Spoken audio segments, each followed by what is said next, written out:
I'm playing Game Dev Tycoon. I really enjoy this game. So let's go on to a new game. Actually, let's go on settings first, check everything's right.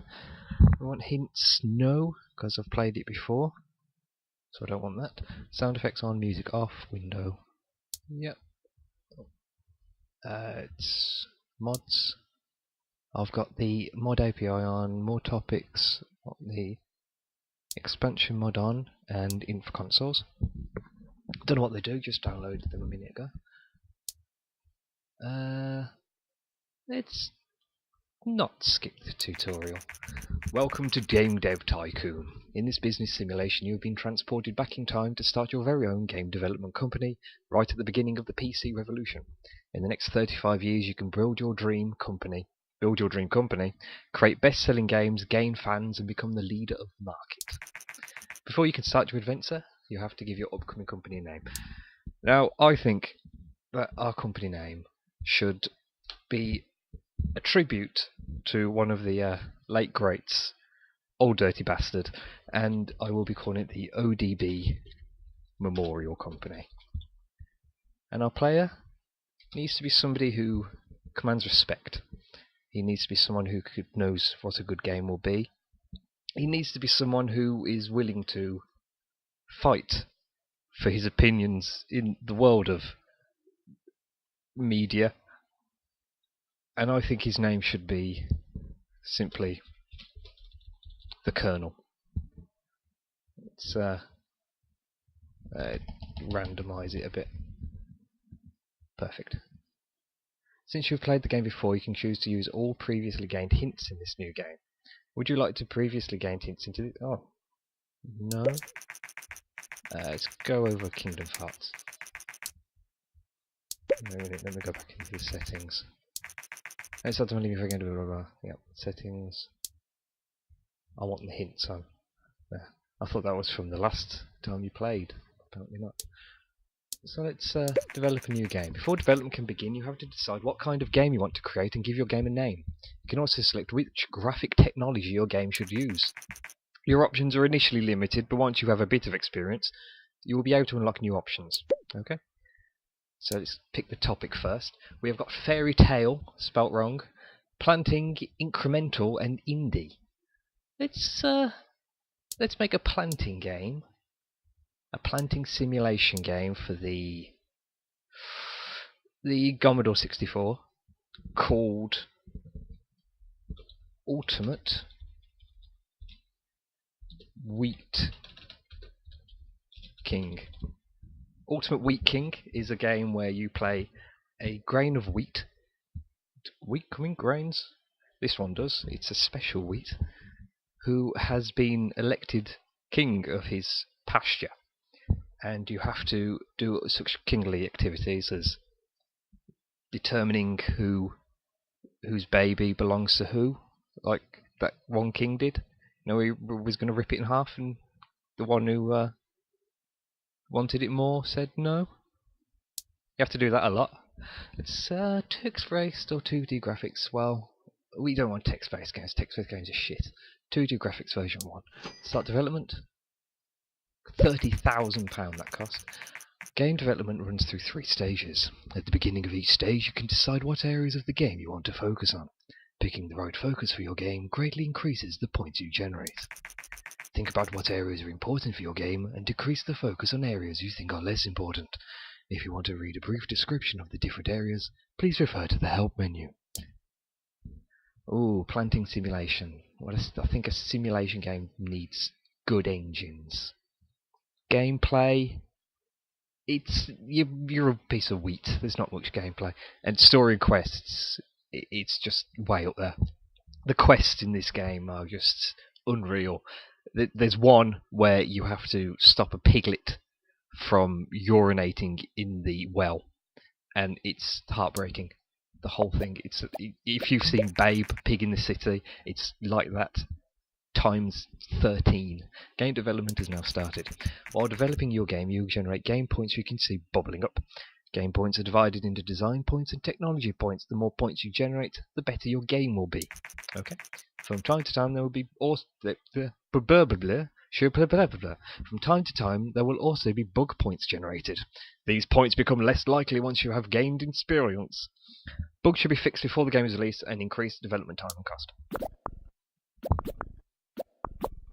Oh, we're doing pretty good. 2 bugs. You need to get your finger out the kernel. Dialogues. Oh, it's a simulation game. The wheat can't talk anyway, so let's put that down.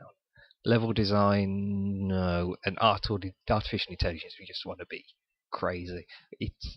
You will believe you are wheat and a king and ultimate. In our new planting simulation, Ultimate Wheat King.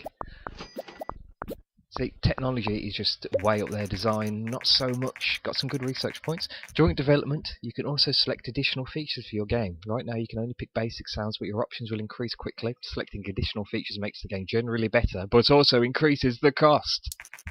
You will also see the graphics that you selected when you find the game. This is just to remind you of your choice. You cannot choose to drop the graphics in the game. Okay? Oh, graphics. We're only on level 1 anyway, so let's put that down. Sound, yeah.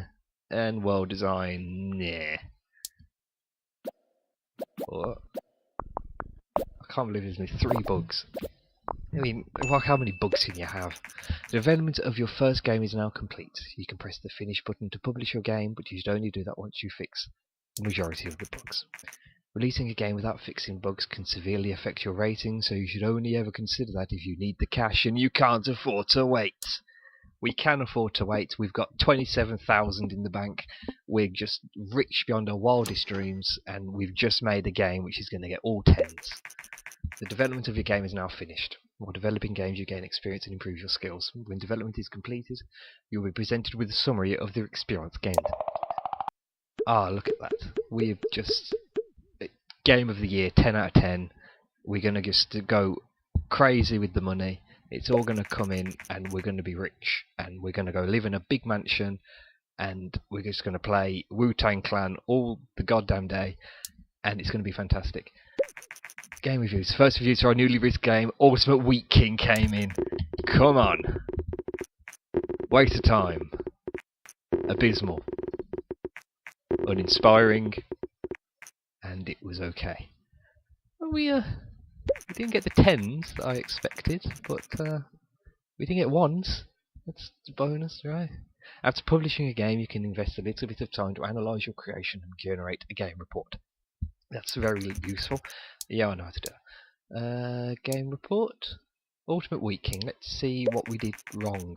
ODB Memorial Company, a newcomer in the game industry, has just released their first game, Ultimate Wheat King. The game had a moderate response from reviewers. Moderates are giving us a bit more credit than we deserve. We are curious what ODB Memorial Company will deliver in the future. So let's see what we did wrong. Now the problem is, when I'm using these mods that adds in new topics, a lot of the topics don't really make any sense. Like, I did a carnival game once, and it said it was a terrible game for kids, and casual was awful as well, which I don't think made any sense really whatsoever. Ultimate Wheat King sold 1,487 units in its first week on the market. Now that your game is on sale, you say blah blah blah blah. I know. Oops. Come on. Post realize. Planting and simulation is an okay combination. I suppose. I don't really know what else you could put for planting though. Strategy maybe, where you have to choose where to put the plants. Graphics seems to be very important for this style of game. I did not expect that. Sound seems to be quite important for this style of game. I didn't expect that either. Well, I suppose no, really. With a simulation game, you don't really need good graphics. What about? Actually, I can't think of any simulation games where you don't need good graphics. Well, all those German ones, they've got terrible graphics and they're all awful. I suppose that don't really help my point much, does it? Game reports are a great way to gain more research points and new insights. It pays off to generate a report for each game you release. Yes. Can I make... let's just develop a new game. Actually, let's get a new topic. Yep, I know. Blah blah blah. New topic. Ooh, aliens. That's a good one. Let's research aliens. We can make a brilliant alien strategy game, which is no way in any way like StarCraft 2, but it's going to be our very own strategy game about aliens, and we're going to call it. We are going to call it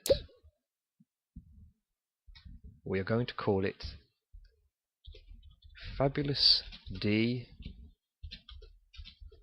and the Alien Hut.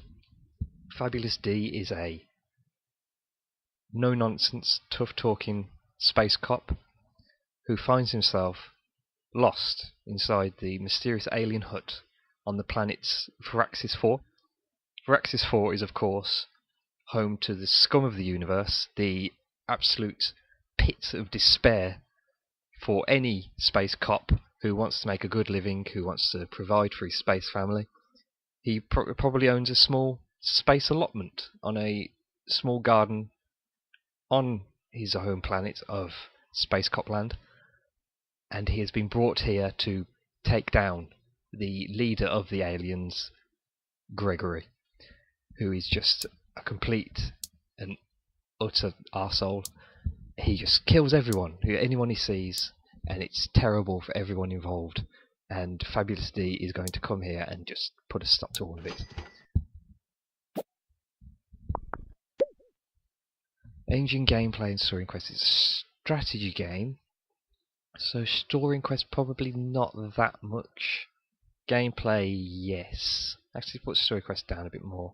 Engine there, maybe. One bug already. You've been working for a week. Come on, Colonel. Ultimate Wheat King is now off the market. It sold 4,211 units, rated 21,000. I didn't do too bad. It was fine. You know, we made quite a bit of money. We're in the red, though. Oh dear, how did that happen? Your bank account is in the red. Thankfully, your bank is enabled to deliver. Okay, we need Fabulous D in the Alien Hut to just wow everyone. Otherwise, we are just in the shit. Artificial intelligence, strategy game, we need that up. Dialogues, there maybe. Level design, let's put that up there as well. I'm probably doing this all wrong. Come on, stop scratching your head. Get to work. Jesus, some people.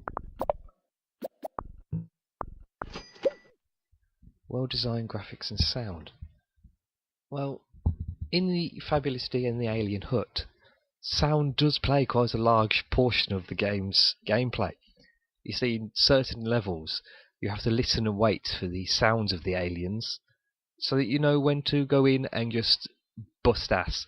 You go in with your alien billy club, just wailing on them, just smacking them around, beating their asses down, and it's great. So sound up, world design. There isn't really much of a world, so just put that there. And graphics, yeah, let's get some really good graphics. We've got 4 bugs. We're getting some good research points though. Hopefully we'll be able to get a games engine at some point. Recent market studies suggest that the Govados G64 is steadily outselling competitors in the PC sector. Consumers prefer the lower price, greater availability, and the flexible hardware configuration over other home computers, and that is why we are going with the G64. I don't see any problem with this. I can't see the G64 ever failing. It's going to be here for 40, 50 years, and all of our games are going to be bestsellers on it. Finish. Oh hey, engine gameplay. We have 117 on graphic. That was quite good. Let's release the game. First reviews of newly released game are out. Let's see what we did. Oh my god, we've broken the bank. We've done fantastic. Everyone loves Fabulous D and the Alien Hut, except for All Games, but who cares about them? Come on, release it. I need some cash. We need some dollar bills, y'all. Fabulous D and the Alien Hut was so successful, we now have 16 fans. Oh, amazing. I bet they probably all live together in a little house. 32, they've moved in together. They all live there and they sleep in bunk beds and they just talk all night about how brilliant Fabulous D and the Alien Hut is. And that's brilliant. Let's generate a game report.